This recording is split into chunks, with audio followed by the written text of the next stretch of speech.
जानते हैं Lions club international जो है विश्व में हर तरह के सेवा कार्यों के लिए समर्पित है।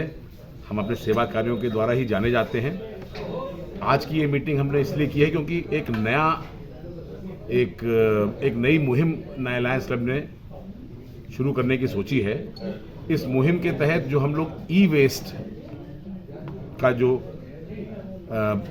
डिस्पोजल है, किस तरीके से उसको लोग डिस्पोज कर रहे हैं, उसके ऊपर ये चर्चा करनी है।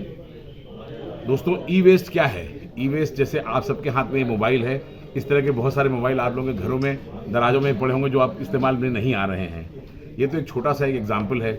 घर में बहुत सारे पुराने सेट टॉप बॉक्स पड़े होंगे, पुराने टीवी पड़े होंगे, पुराने माउस पड़े होंगे, कीबोर्ड्स पड़े रहे होंगे, कुछ पुराने एसी, रेफ्रिजरेटर, ये सब भी पड़े होंगे घर में।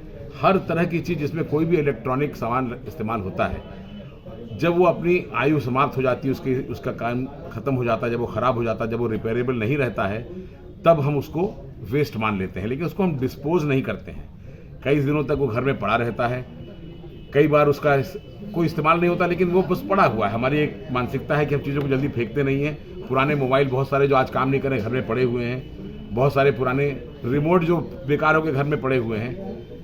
आपको मालूम होना चाहिए कि ये सभी इलेक्ट्रॉनिक इंस्ट्रूमेंट्स जितने भी हैं, ये सारे इलेक्ट्रॉनिक इंस्ट्रूमेंट्स कुछ न कुछ कार्बन डाइऑक्साइड एमिट करते रहते हैं, बंद हालत में भी। कभी याद आया कि इसको चलो साफ़ करते हैं, और साफ़ करने के समय हमने इन सब चीज़ों को उठा करके किसी कबाड़ी वाले को दे दिया अगर, तो कबाड़ी वाला इसको कैसे डिस्पोज करता है? कबाड़ी वाला इसको ले जाता है और इसको सेग्रीगेट करने के बाद वो छोटे बच्चों को ज़्यादातर इस्तेमाल करता है, क्योंकि उनकी छोटी छोटी उंगलियों में ये चीज़ें को डिसमेंटल करना आसान होता है।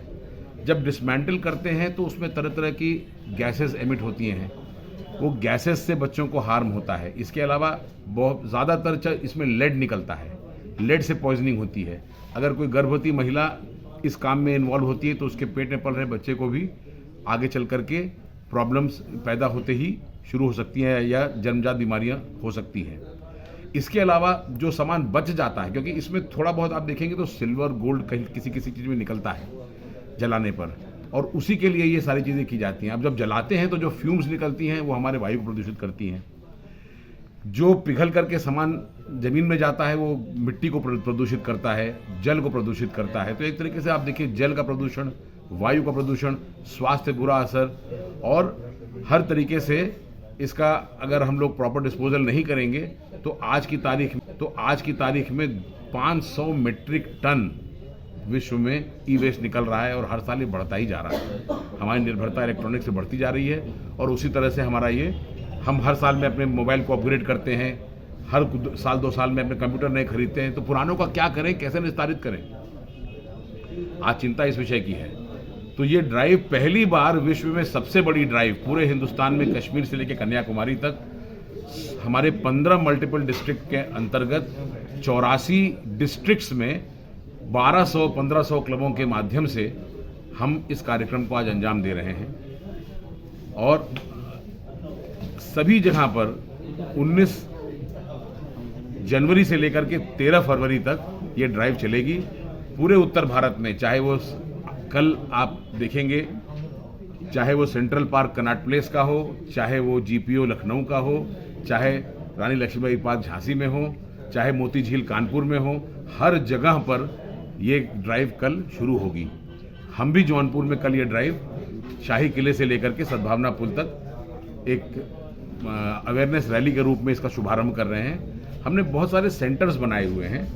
हमारे सभी क्लब के पदाधिकारी यहाँ मौजूद हैं। इन सभी क्लब के पदाधिकारियों ने अपने अपने क्लब के माध्यम से पूरे शहर में अलग अलग जगह पे सेंटर्स बनाए हैं, जहाँ पर इस तरह के इक्विपमेंट्स को हम लोग कलेक्ट करेंगे। कलेक्ट करने के बाद उसको सेंट्रल वेयरहाउस में रखेंगे, और 13 फरवरी के बाद ये सारा सामान जो है हिंदुस्तान ई वेस्ट, जो कि सरकार द्वारा मानित ई वेस्ट डिस्पोजल कंपनी है, वो ये सारे सामानों को ले करके यहाँ से जाएगी और उसका हमें सर्टिफिकेट भी देगी।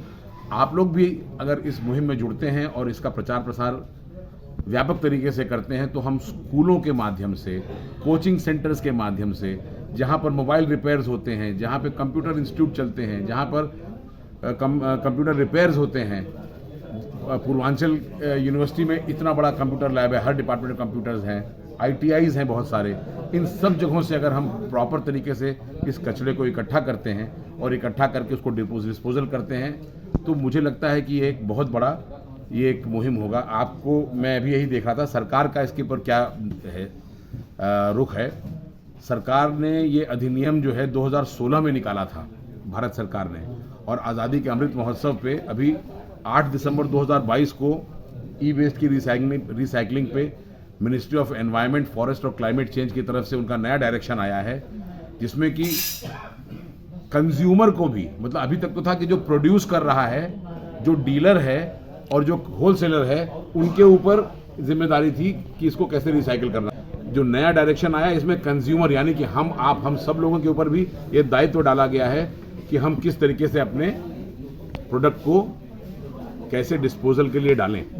और बहुत जल्दी जब आप अपना सामान खरीदेंगे तो खरीदने के साथ जो आपको यूज़र मैनुअल आता है, जिसमें कि वो लिख के देते हैं कि इसको किस तरीके से आप ऑन करें, कैसे आप इसको चालू करें, किस तरीके से एप्लीकेशंस को सेट करें, उसके साथ साथ अब हर इलेक्ट्रॉनिक मैनुअल के साथ किस तरीके से उसको डिस्पोज करना है। आपकी पुरानी बैटरी कैसे डिस्पोज करनी है, वेइंग मशीन में पुरानी उतनी बड़ी से आती है मशीन, ये घड़ियों में जो बैटरी आती है कैसे डिस्पोज करना है, अब हर इक्विपमेंट के साथ उसका डिस्पोजल की टेक्निक भी आपको साथ दी जाएगी। तो बस ये मुहिम है, ये पहला प्रोजेक्ट विश्व में है जिसमें कि पूरा देश जो है एक साथ इस कार्यक्रम को कर रहा है, और अगर इसमें हम सफल होते हैं तो इसको हम साल भर के लिए भी आगे चालू रखेंगे। फिलहाल हमारा पायलट प्रोजेक्ट जो है ये 13 जनवरी को समाप्त होगा, 13 फरवरी को।